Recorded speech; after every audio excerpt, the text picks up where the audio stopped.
This is the Venus Cuckoldress Podcast.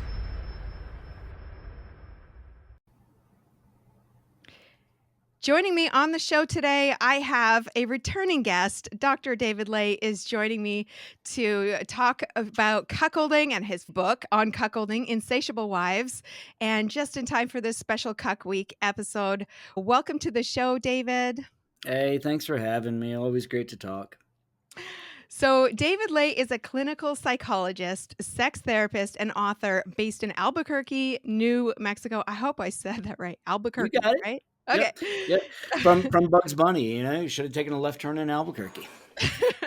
He's the author of several books, including research articles on sexuality, including his first book, Insatiable Wives, Women Who Stray and the Men Who Love Them, which was the first book to examine the cuckolding and hot wife phenomenon. With Justin Lay Miller and Dan Savage, he published the first psychological study of the cuckold fantasy. Dr. Lay is a frequent guest in the media around the world and appearances in the New York Times, CNN, Time Magazine, as well as Hustler and Playboy magazines. Oh, Playboy magazine. Woo! Yeah, yeah. I sent my mom all of my media exposure. She really only read the articles. She didn't look at the pictures. I love it. Well, I'm super happy to have you back on the show. The first time you were one of my first actual guests on the show because I did this podcast solo for like a year, and then you were one of my first guests, and I was like super nervous because I suck at interviewing people. I'm really good at like talking, but holy shit, it's a whole other skill set to interview people. But I loved your episode so much because you talked about the shame spiral that Right. yeah. And that was so I went into that interview with you not realizing that what we talked about, what you said, was like a huge piece of the puzzle that was missing for me. I didn't understand the behavior around that shame Mm-hmm. spiral that happens with guys with cuckolding, especially. So it was so important for me, that episode, but it really resonated with a lot of other people as well. So thank you so much for doing Well, that show. thank That you. was Yeah. amazing. It's funny. I mean, you just helped me make this interesting connection because we see that shame spiral in a lot of modern research around people that struggle with pornography. And Mhm. we actually we call it moral incongruence. And what we find is that the people who identify as addicted to pornography are very likely to have grown up religious and to have a whole lot of shame about their sexual desires. And they engage in the behaviors, they watch the kind of porn, but then they feel guilty and ashamed about it and they hate themselves.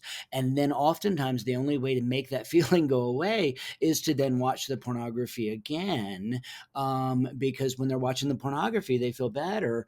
But then again, they hate themselves afterwards. And so it's it's that same shame spiral. Say that 20 times fast.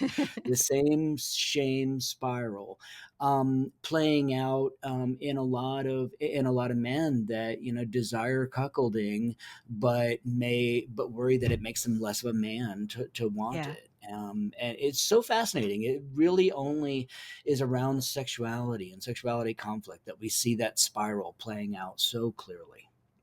Oh, it was such a revelation for me because like I could put all the pieces together. And, oh, this is why these guys are flaking and ghosting Hmm. and you know all in one moment and Yep, then disappear and then they come back and I'm like, what are you that's right. doing? So Well, and I'll make a joke. They come back because they came and they want to come again. That's exactly it. I realized like I'm just feeding this person's need for Masturbatory this fantasy, yeah. fantasy. Yeah. And so it was really mind-blowing for me. So let's talk about your book, Insatiable Yeah. Wives. I love this book. This book, you wrote it a while ago. This was a minute ago, right? Yeah, it's kind of amazing. I mean, I wrote that book roughly in 2007, 2008, and I wrote it because I encountered these couples that were living the hot wife and cuckold lifestyle, and it was very under the radar at the time. There was no public discussion of this. And I'm a sex therapist and a psychologist and pretty sex positive. But when I first encountered those couples, I thought what they were doing was crazy. I thought, that this can't be healthy. But both of the first two couples that I met really were remarkably healthy. And so I had to ask myself, well, why did I assume that they were unhealthy? And I looked at the literature and there was nothing published about it. And so I said, well, maybe I'll write about it. And ended up, just educating myself about so much about female sexuality, about monogamy, about history of sexuality and marriage, evolutionary psychology, um, and it was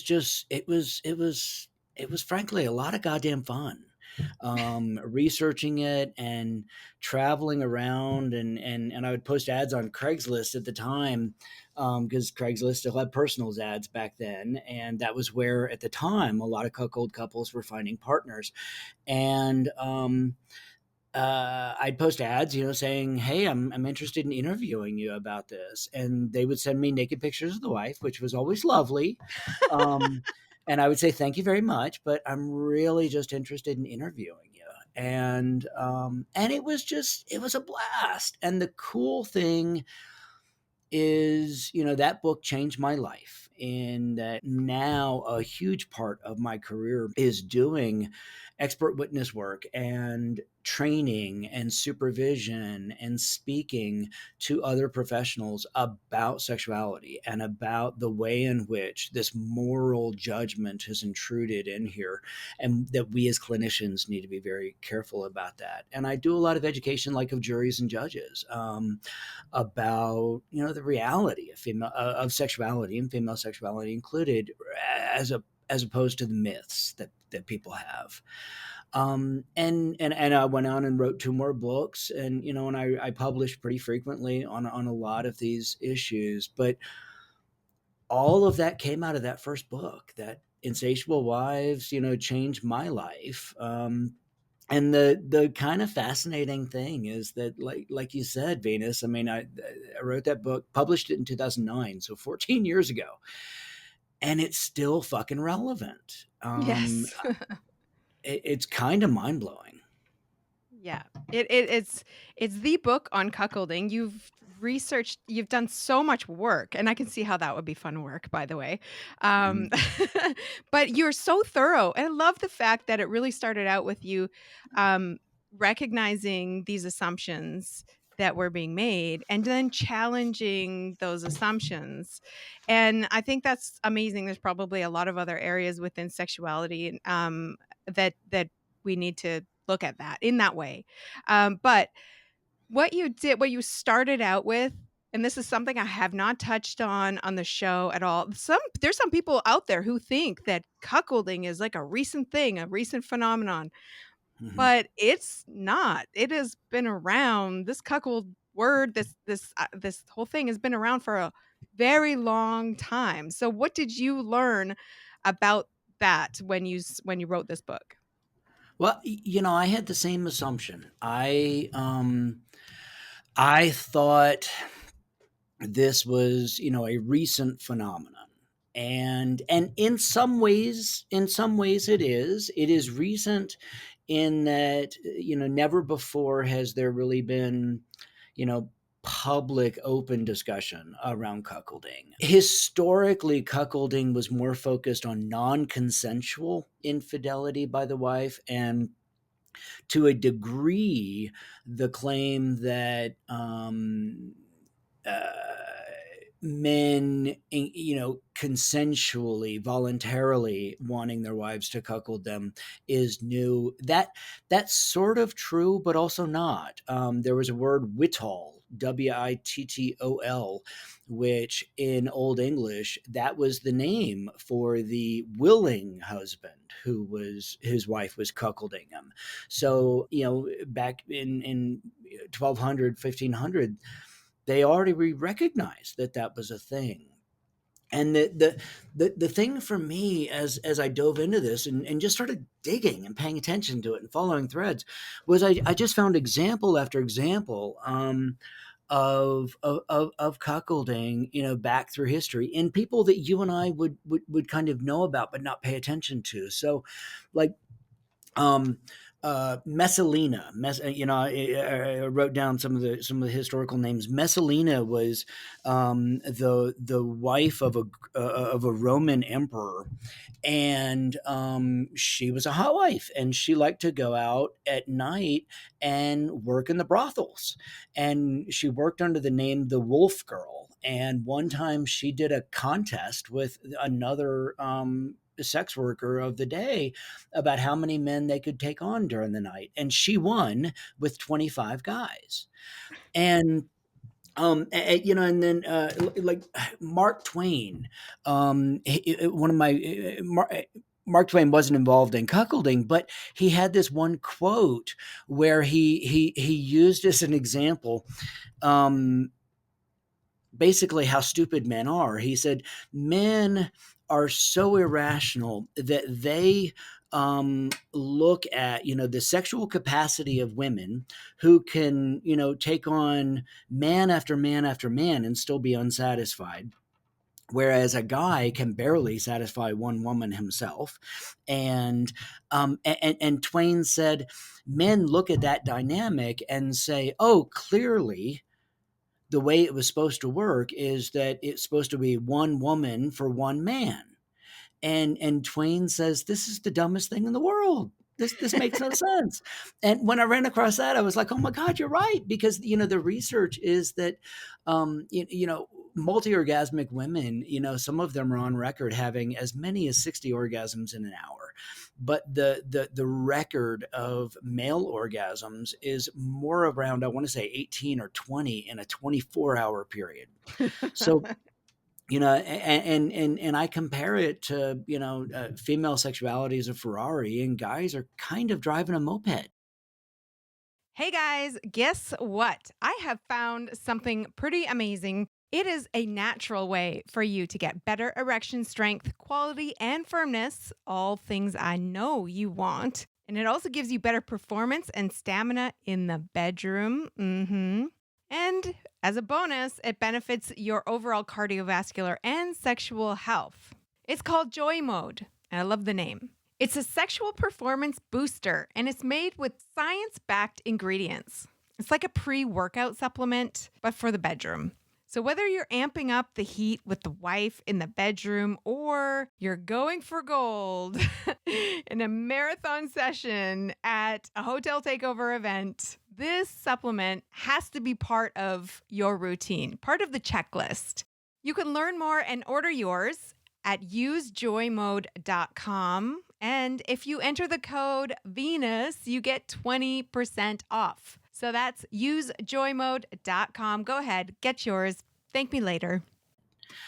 Um, one of my favorite stories, and it interestingly it didn't make it into the book, but was Lady Godiva. So everybody knows Godiva chocolate, and Lady Godiva, we see her in paintings a lot of times where she's naked on a horse and her hair is covering her nudity. And the story is that back around 1000, Lady Godiva was married to a nobleman, and the nobleman was really exploiting the peasants of the area with very severe taxation. And Godiva took pity on them and was trying to get him to do less taxation. And he finally got angry with her and said, okay, I'll do it, but only if you ride through the town of Coventry naked. Well, she did. She put out an order to everybody and said, look, to save you guys from taxes, I'm going to do this, but all of you have to go in your houses and not look. Well, there was one guy named Tom who did look, and that's the origin of the term peeping Tom, because Tom was the Oh, only guy who looked at her as she rode through town naked. Well, Tom. her husband died, and she actually ended up owner of the land and in control for a while, and she reduced taxes.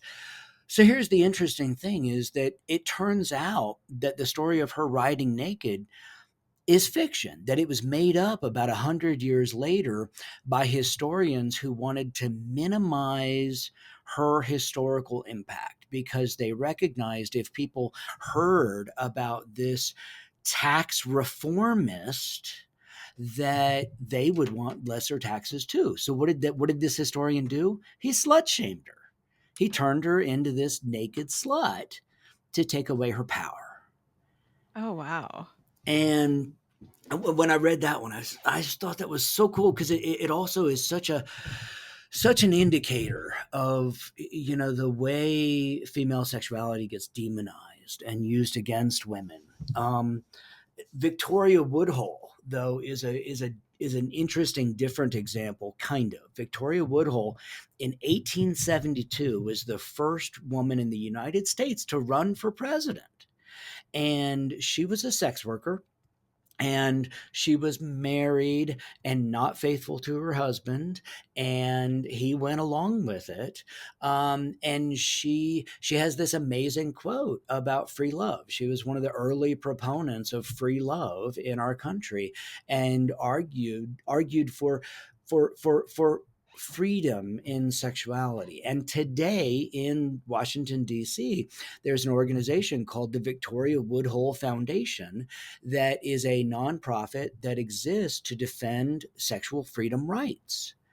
And on her behalf, again, this insatiable wife who was out there changing the world. I, Oh my god, um, I love that. there's a movie out just now about Napoleon. I forget who directed it, right? But it it focuses a lot on the sexuality issues around Napoleon, and Napoleon was actually called Commander Cuckold by his troops because Napoleon's wife Josephine was fucking around left and right. And I mean, Napoleon was Emperor of France and couldn't stop it. And his sister also was a naughty girl because Napoleon got her married, I think 2 or 3 times to men. And the marriages kept blowing up because she would be off, gallivanting around through bed after bed. And one time she actually got prescribed bed rest because she had developed a quote brain fever from having sex with a guy with a really big dick, and ended up in the doctor's office because of this guy's big dick and how much she liked it. And when she died, I think she died of tuberculosis, maybe, consumption, maybe.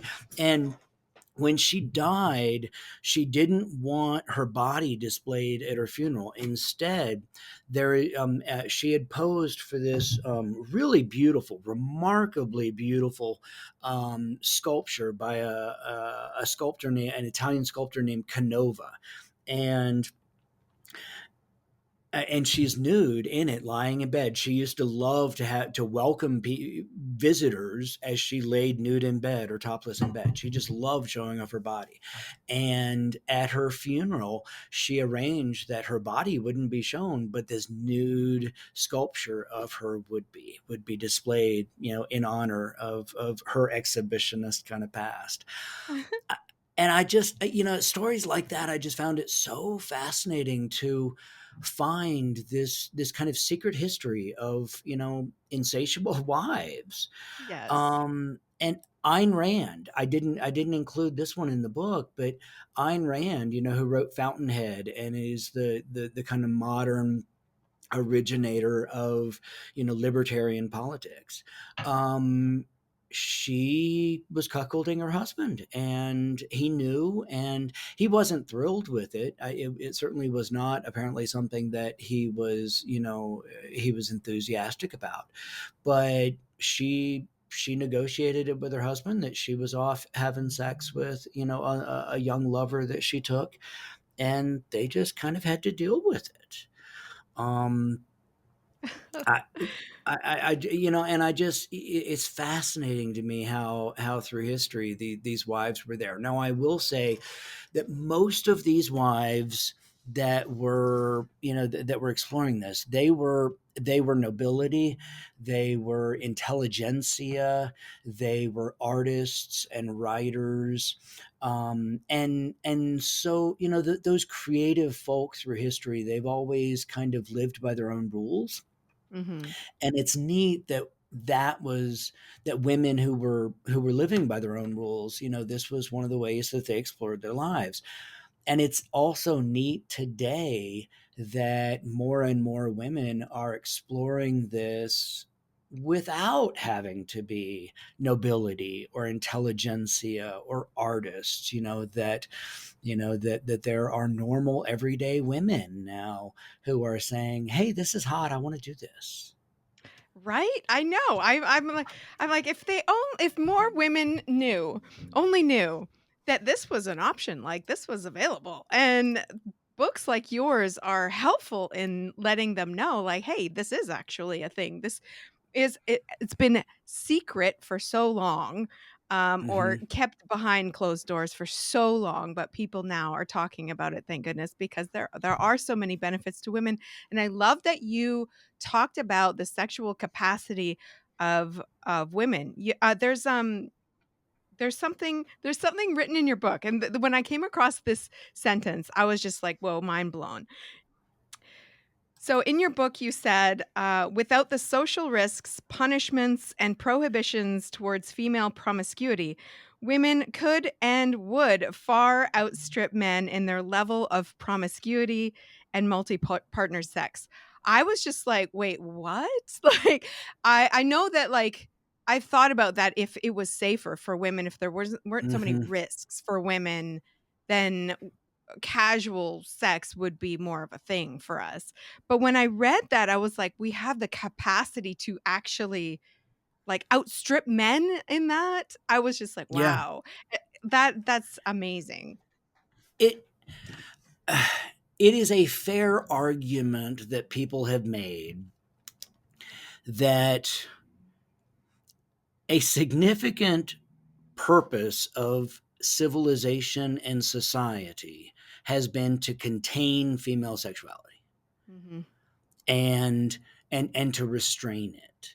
That and Chris Ryan, a good friend of mine, wrote Sex at Dawn, and he argues, I think mostly accurately, that a lot of historical societies pre-civilization did not constrain female sexuality the way we do. And he talks about this interesting concept called partible paternity that you see in some South American tribes, where a when a wife gets pregnant, she then goes and has sex with several other men in the tribe, and those men now become secondary and tertiary fathers, almost kind of godfathers to the child. And Oh. so if the main father dies, those other fathers take on some caregiving role and some resource providing to the child.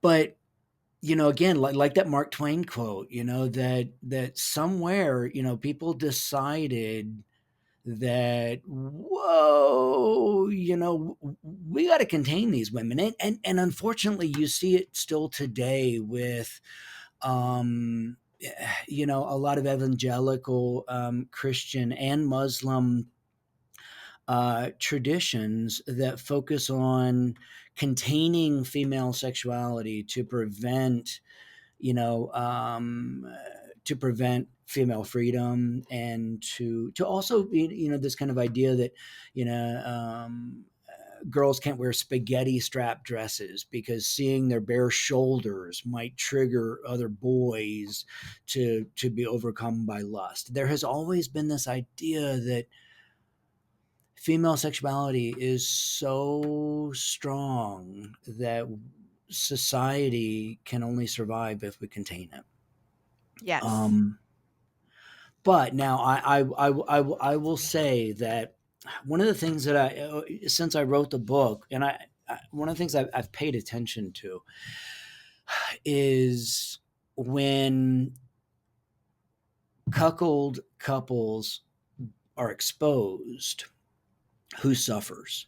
And Oh, yeah. overwhelmingly, it's the wife. When we look at, now, Jerry Falwell Jr. is one of the rare exceptions that he suffered, but his wife Becky is the one who was really called a slut, and Falwell was made fun of, but she's the one who I think was just really attacked. Mhm. There have been a number of couples that were doing OnlyFans and online and making amateur porn, and and cuckolding was a big part of it. And then it gets exposed, and the wife turns out to be a teacher, or the wife, turns out to be prominent in some way, or whatever, and she gets destroyed. There's one couple that I interviewed, from I want to say the South. The woman was known as Jinxie Pie, and she was a porn performer and was making cuckold porn with her husband, and they got exposed, and the family horrifically rejected them, and he ended up dying by suicide. Oh. And because apparently the Jinxie Pie, the wife, had sex at some point with an underage guy, like 16 or 17-year-old kid, she ended up as a registered sex offender. Oh, wow. And so the thing that I unfortunately do sometimes have to say is that, you know it is still the case that women engaged in cuckolding, if it is exposed, are more likely to be the ones that suffer. And I wish that that wasn't the case. And anybody that wants to explore this, I encourage them to think about how you're going to handle this, and Yeah. think about what would happen, how your network would react. Yes. Yes, it's interesting because I have experienced this really high level of anxiety that guys have about being exposed, about this being their friends, family, coworkers finding out that they're into this kind of fantasy, and they're absolutely terrified of that happening, and I completely understand. But maybe they don't even realize that it's probably the woman who's gonna suffer the Mhm. most, out of the 2 of them. I mean, it wouldn't be a great situation, although I did actually go out, and it's not an official study or anything like that, but I did actually ask a bunch of people, "Okay, who had this happen? Who had this happen to them where somebody, let's say a close friend or family member or somebody at work found out that you're actually into this? What happened? Was it the end of the world? Like what happened?" And I had some people say, yes, accidentally this person found out and it was awkward for a while and then it was whatever. And that was Mhm. the most common thing that had happened. Like it was awkward. I think I had one, maybe two people who said, I lost my friend, or I lost my family member, or I lost my job or whatever. But Yeah. it was very, very uncommon, but there is this like really high level of anxiety around, somebody finding out, which I'm sure is common in the kink world or anything that's kind of outside of the box of like a what Right. we call a regular relationship. The I s- here's the challenge, though, is that if people get exposed for infidelity, they oftentimes experience almost no consequences. Everybody goes, everybody Yeah. cheats, right? But if you get exposed for kinky sex, then, or God help us, consensual non-monogamy, then everybody rejects you. Now there was um, a couple of years ago, there was a female Democrat politician. gosh, was she from California, I think? And she had an open relationship with her husband, and some naked pictures of her with another person, I think male, got released by the husband as a part of their divorce and breakup. And Oh, she had to step down from Congress. Lost her career. She was the first openly bisexual politician that had been elected in the United States. And so again, there are some pretty significant consequences, particularly for people that are living public lives, yeah. and especially if you are at all at risk of being called a hypocrite. The Jerry Falwells. Yeah, the Jerry Falwells, Yes. the folks that are embracing, trad culture and traditional masculinity. But that's the funny thing, is that the more conservatives hold up, traditional masculinity as this hallmark of ideal, and they make fun of men who are not masculine enough, the more exciting they make being a cuckold to be, because the taboo paradoxically increases it. And it's not by accident that, people in Russia, people in Italy, people in South America are increasingly embracing cuckolding, because those are areas where, you have to be a real man. And part of being a real man is your wife or your girl would never cheat on you. She's satisfied by only you. And then there are guys that start fantasizing about, wow, what if I didn't have to be in charge? What if I just got to sit back and watch? What if I got to be weak and survive it? Yeah. And so it's not by accident that cuckolding is more popular amongst conservative and Republicans. Justin Lehmiller found that in his research on sexual fantasy. Yes, and I was not at all surprised by that, because I do have matchmaking service for singles looking for a cuckolding relationship, and I do have a good amount of guys who are, on the right side of the conservative, side of this political spectrum, who are into it, and Mhm. interestingly enough, really into the interracial kind of cuckolding Mhm. dynamic.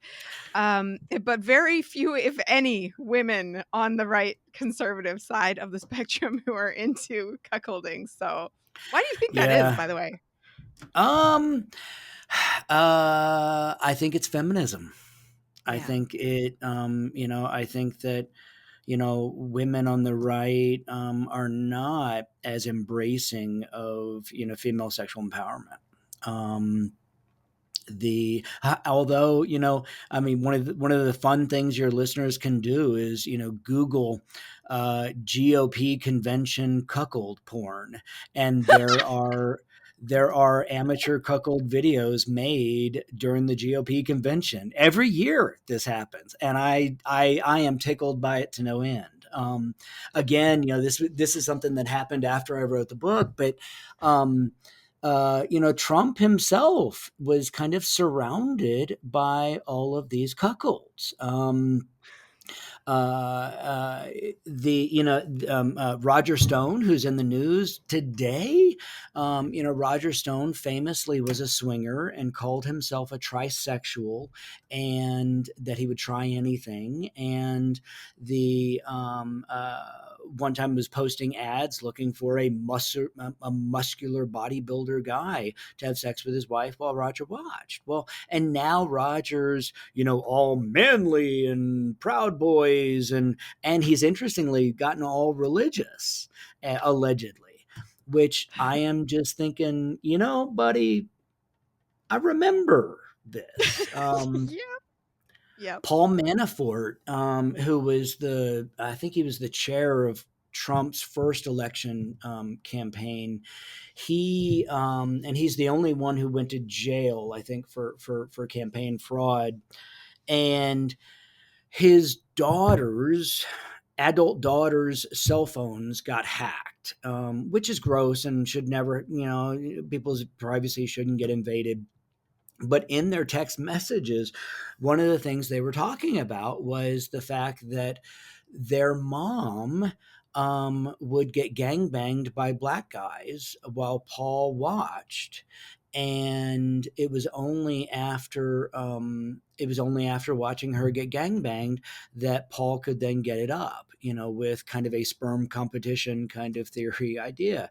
And the daughters were, they were kind of supportive of mom, and they were kind of angry at dad, and but this got exposed. And I want to say there were two, Jerry Falwell Jr., obviously. I mean, that's at least three cuckolds all around Trump. As these people are, endorsing traditional marriage and traditional masculinity and everything else, I just think it is cuckolding. The thing I find fascinating about it is that it is this kind of secret underbelly of sexual psychology, that is just so revealing. Oh, I love that.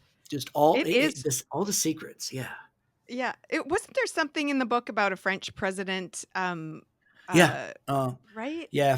Francois Mitterrand. Now, well, did I talk about that in that book or in Myth the Sex Addiction? Because Francois Mitterrand, and maybe is a different story you were thinking of, but Francois Mitterrand, he had a mistress and children by his mistress.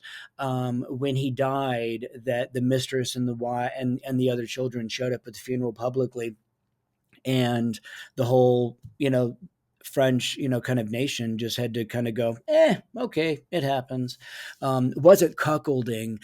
But it's such an interesting counterpoint to American fears about this Yes. stuff. Yes. And the example I often make is that the the United States obsesses about infidelity, and we view infidelity as just this horrific moral failing, showing you're the worst person in the world.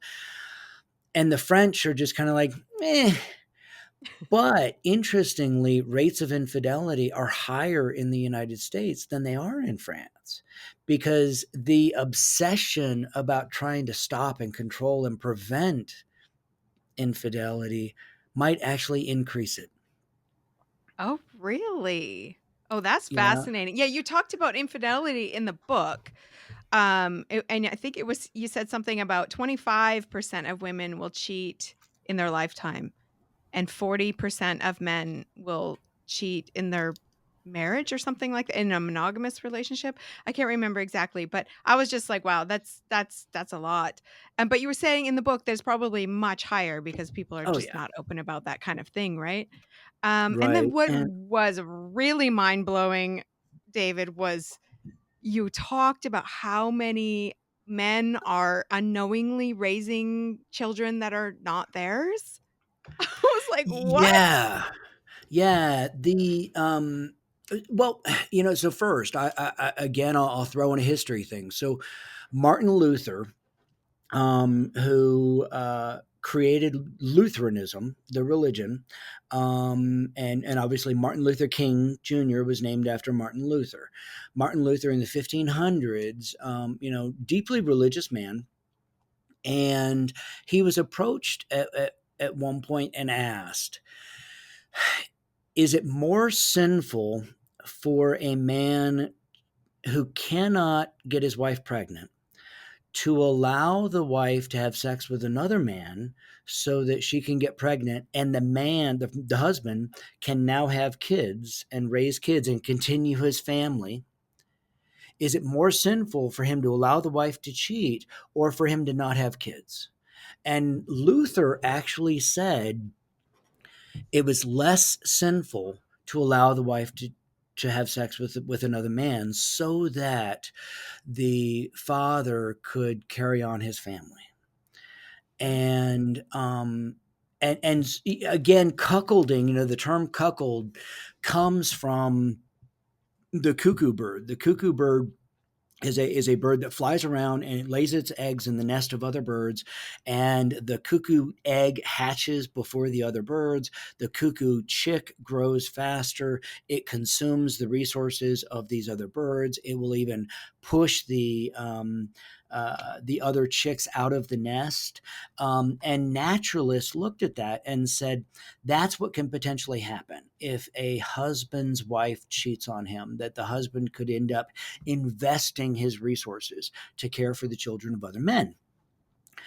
So they made it this horrific, terrifying thing, and Shakespeare made fun of it a lot. There's a lot of cuckold references in Shakespeare.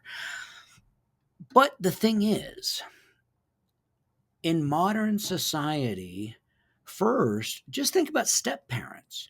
There are lots of stepfathers raising the children of other men. It has become normalized. And I think that to a degree, that's one reason why cuckolding is less terrifying or shameful or frightening for people. But and again, this is something that has really exploded even more since I wrote that book. 23andMe and Ancestry.com, the ability to get genetic testing at home has now led to all of these people finding out about cuckolding and parenting in history. I've written about this publicly, so I will say my mom, she was studying nursing and she was in college, and they were doing blood typing. And they learned about blood typing and heritability. And my mom went to the teacher and said, okay, yeah, I know my mom's blood type because her mom, my grandmother, was a nurse. And she says, I know my dad's blood type because my grandfather had been in the military and she had his dog tags. And she said, but here's my blood type to the teacher. And how can this be? It doesn't make sense from what you're saying. Oh, And the teacher said, I'm sorry, but your dad's not your dad. And wow. that's how my mom found out that her mom had been unfaithful. And that is happening a lot now, historically discovered through genetic testing. And it it's uncertain how frequently it happens. But yeah, there are a lot of people out there that maybe aren't who they think they are genetically, right? It's so true, and there's so many people that are finding that out through those, like, easy, Hmm. $80 genetic tests that you can do. But it is such a wild cuckold fantasy. I have had so many guys who really fantasize about this idea of having to raise somebody else's kid and, like, how humiliating that is, and, like, that especially if it's, like, a biracial a child or something like that. Like, this is such a fantasy that a lot of guys have within this whole cuckold thing. Yeah. So I will confess that that's one of the things that I still struggle with. And I'm a positive and affirmative person, and clinician around these issues. Um, I think it's fine for guys to fantasize about that. However, I worry about the mental health and emotional health of kids that could result from that, um, because basically they're non consensually being made part of this sex fantasy. Yeah, I agree 100%. I have thought about it a lot over the years because I've had so many guys talk to me about that fantasy. And I'm thinking, yeah, it's really hot and everything like that. And it's fun to talk about and fantasize about and bedroom talk and stuff like that. But Oh my god, like, how would you even deal with that? How like, this is a child, like, this child's gonna grow up. How would you protect them from the trauma of knowing about that? Mhm. And it's That's just right. so unfair for the child. I'm like, "Nah, let's just not Right. go there." Like, that seems like a pretty selfish thing to do, to bring a child into the world in that way. Yeah. If but and I've One had of a lot of people upset with me because I feel like that, but I'm just like, right. "No." You know, one of the things, again, writing that book changed my life. It changed my career in so many ways, and since then, I've become board certified as a sex therapist, and I'm recognized kind of at the highest level now as being able to train sex therapy. And one of the things I've learned since is that we can allow people to be as kinky as they want to be, but we need to help them understand what healthy sexuality is. Healthy sexuality used to be penis and vagina sex, not penis and anus or mouth. Penis, that sex within marriage was healthy, but sex outside marriage was not healthy. That heterosex was healthy and homosex was unhealthy. We used to judge healthy sexuality by what it was. It was an act based model of sexual health. And in recent years, I say we, clinicians and sexuality researchers and therapists and writers and such, we've started focusing more on it's not what you do, it's how you do it. And so we've moved to a values based model of sexual health where if it is honest, if it is consensual, if you're paying attention to safety, if there is mutuality, if there's no exploitation, then it's healthy, regardless of what it is. So, I've seen there was a case in Taiwan, I think about 2 years ago, of these Asian men who met on a discussion group about cuckolding, and they all wanted to be cuckolded by their wives. And these three guys, I think three or four, they conspired together and they drugged their wives, and then the other men came over and had sex with the wife. Yeah. Well, that's exploitive, and that's not Mhm. consensual, and that's not honest, and that's not mutual.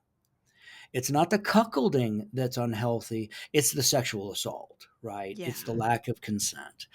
And so, I see guys who want to trick their wives into cheating, into cuckolding them. And I say, no, no, no, dude, the fantasy is okay, but it's not honest and it's not consensual. Now it's unhealthy. Yeah. Now, if you can find a way to engage in the behavior honestly and consensually, then it's healthy. Yeah. Yeah, I've had that happen so many times too, where I've had guys, they reach out to me and they're like, "Oh my god, I know my wife would really love this if only she would just try it. I'm gonna arrange for this guy to show up at this time and hit on her," they're like scheming up all of this Hmm. scenario to trick their wife into this. And I'm like, "You need to stop." And there's guys out there online who are giving tips to each other to Yeah. do this, and Yeah. I'm like, "You need to stop. Just stop." Like, And that's not okay. just as a psychologist, let me say, the more pressure you put on your wife to do this, the less she's going to want to do it. Yes. Yes. As a woman, I will say, yes, that's correct. Yeah, I mean, I tell so many of these guys, look, you got to back off. Yeah, Um, absolutely. if you have And any they if chance of doing this. that's the thing, they're going to destroy their chance of this maybe happening by pestering her, like being pecked by a bird to death. Like, you're Right. just like, Yeah. it's just awful, like, over time. Yeah. It, it, So it just anybody it listening. turns her off. Yeah. Yeah, anybody listening right now, stop pestering your wife about this, okay? Yeah. She's gotta buy into it if she's going to. I mean, and there's just situations where just that's not gonna happen, and it's gonna stay bedroom fantasy talk, and that's as good as it's Yeah. gonna get for you. And I that's pretty good. That if you can get that, that's pretty damn good. Yes, yeah, and I that's fun. exactly. Yeah. And that's so much more than a lot of other guys get. Yeah, absolutely. I as a cuckoldress, as someone who's had experience in this kind of relationship, I will say that the fun teasing talk, that fun little game of conversation and that you have about fantasies around this is 80% of the fun in this kind of relationship. The whole sleeping with other guys thing is, yeah, it's fun and everything, but like it's not everything. It's Mhm. it's the fun you have at home when you're just talking about it and making a little comment and stuff like that. So if you can get her to play with that game with you, then that's great and you should be grateful for it, I think. Um, okay, so when we first talked about cuckolding I think it was a couple of years ago now, um, that was the very first Cuck Week that there was. We were Mhm. celebrating the release of Insatiable Wives on audiobook. So for Yep. those of you listening out there, it's available on audiobook, which I would highly recommend because then you can just listen in as you're driving in the car or listening Yep. together as a It couple. it's read by Rose Caraway, the sexy librarian. I think she is what she calls herself, and she reads it amazingly well. She's now a good friend of mine, an amazing person. But the cool thing now is that couples who are wanting to explore cuckolding have started this thing of they go on a road trip and they listen to the book together as a way to kind of connect and talk and identify what aspects of this might they be willing to like or try. And the cool thing is they send me pictures of insatiable wives on their car stereo as they're listening to it, and I post the pictures because people love to send me pictures of my books in their life, which I just love. And so it's cool that again, it's still relevant and it's part of people's exploration and growth and connection and sexual adventures. It's I just feel genuinely honored. It's a big part of that adventure, experience that couples are going down that road, to try out, and it's a big part of that if for any couples who are listening right now and thinking about, listening to the book together or reading the book, let me just tell you, you're gonna have your mind blown because there were so many parts of this book where I was just like, "Wow," and I love the fact that you've sprinkled in these stories from real couples in Hmm. that book. But one of the things that I realized a couple of years ago, right around the time of the very first Calc Week, was that I didn't know this, but, cuckolds out there or guys out there who have cuckolding fantasies who really kind of like there's a lot like we talked about the struggle with accepting themselves. They are starved for messaging that tells them that they're good enough and that they're Hmm. okay and that they are loved the way that they are and that it's fine to have these kind of, fantasies and they are not less of a man. And they are Hmm. starved for that kind of messaging, and that really broke my heart to realize that, and so that was I ever since then, I've been trying to put that out there, that messaging out there that, cocks are loved. They do make the most amazing partners, and they are incredible. They allow women to really sexually flourish in their life. Like, this is fucking amazing. Um, and it's a fun kind of relationship. But so one of the things that really was profound for me when you came on the show the first time where you talked about what what guys can do to really accept who they are, and you said something about self-acceptance and being compassionate towards yourself. And I Hmm. had always thought of being compassionate as something that I do towards somebody else or something else, Hmm. like being compassionate towards people or whatever, but never until that moment thought about being compassionate inwards and Yeah. in the way of accepting who you are. And you said something about how if you try to think about this as part of who you are sexually and how this might be of a benefit in your life instead of a negative. And I thought those were really, really, really important messages for guys. And I wanted to ask you on that note, do you have anything to add to that for men who may be really struggling with this part Mhm. of themselves? Yeah, the again, it's interesting to me how talking with you, Venus, so many threads of my of the past 15 years of my career kind of come together. Because one of the other things that I do a lot, I now write about people who identify themselves as being addicted to pornography and are really struggling with pornography. And what what research suggests is that people who are more self-compassionate are less likely to identify themselves as addicted to sex or pornography, because they're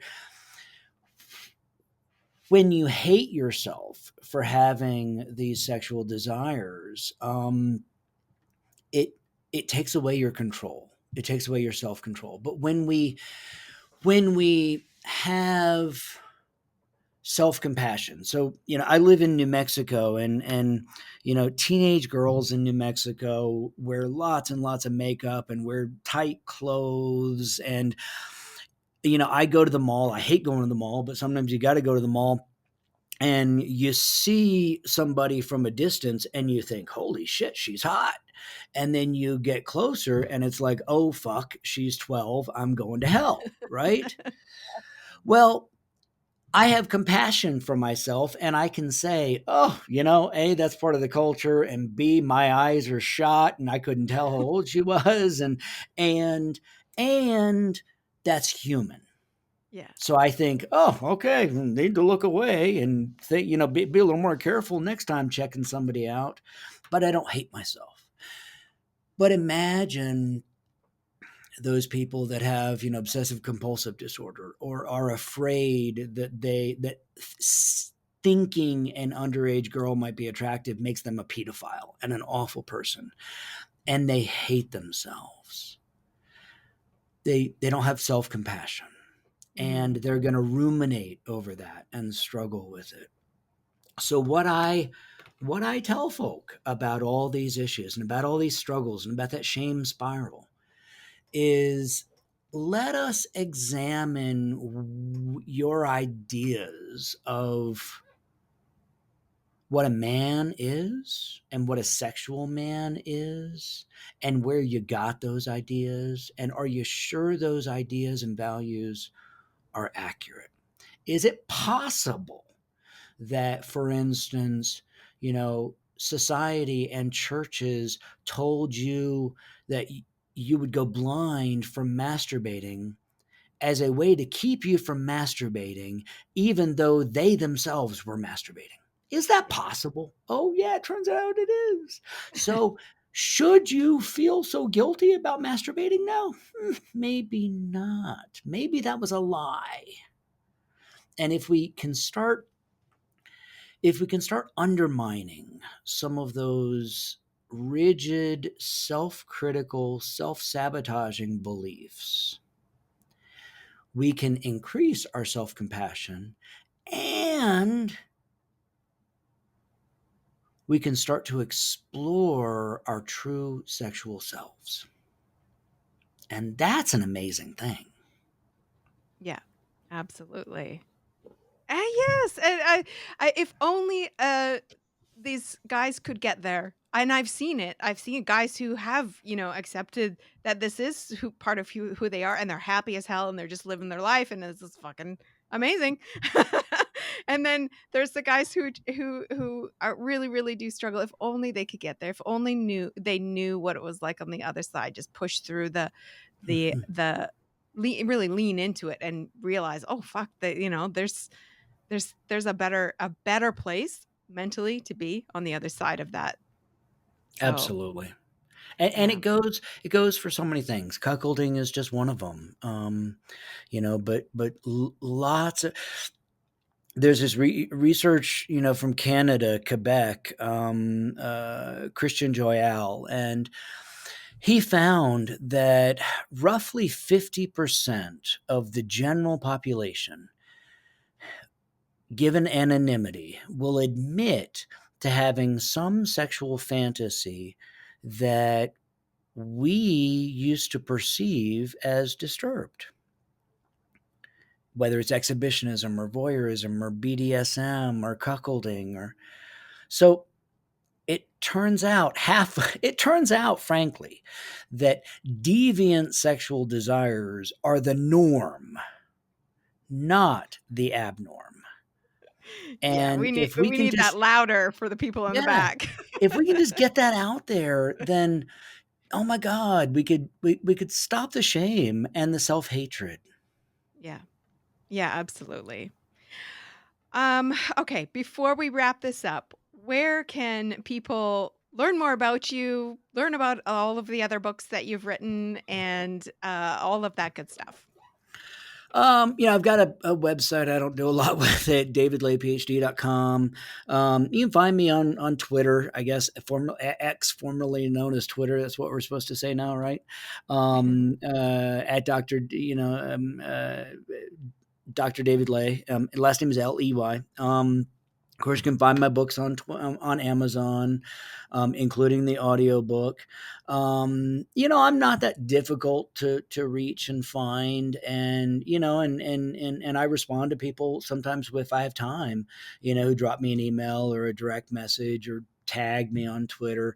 If you've got a fun picture with my books, people take my books to the beach, and one wife posted a picture of her reproducing the cover of the book, and another wife posted a picture of her cuckold husband reading the book to her while she lay in the bathtub. I gotta say, I love that shit. It's a way, if you want my attention, that's a great way to get Hashtag insatiable wives cover. I love it. yes. Okay, well, thank you so much for coming on the show again, Dr. Lay. It's been so great having you on. And I'm so grateful that you've written this book. And oh shit, I forgot to ask you one more question. Okay, last Go for question. it. Last question. Where do you see cuckolding in the next 10 years? It's a good question. I didn't expect for it to be where it is now, as publicly acknowledged as it is. I didn't expect to see women step into the leadership role publicly about it the way that they have. Um, what are we going to see next? I think that we probably will see continued decreased stigma and shame around it. I think that more and more people are just kind of recognizing, yeah, there's a lot of people out there that think it's hot. No big deal. I think we're going to see a lot more women coming out and saying, hey, I think this is hot too. And hopefully experiencing less shame for that. That's Yes. my hope. That's my hope for the future. I want the women to stop having to suffer for this. Yeah, I agree. David, thank you so much for coming on the show. It's been such a great experience. Thank you so much. Thanks. Thank you, Venus. And I have to say, you're a good interviewer. Um, and watching your evolution over the past few years has been really, really cool. So thank you Oh, for what you're thank you. doing on behalf of those folks out there, because you're doing as much or more than any of us to reduce the shame and change how all this is. So thank you. Oh, thank you. I appreciate that.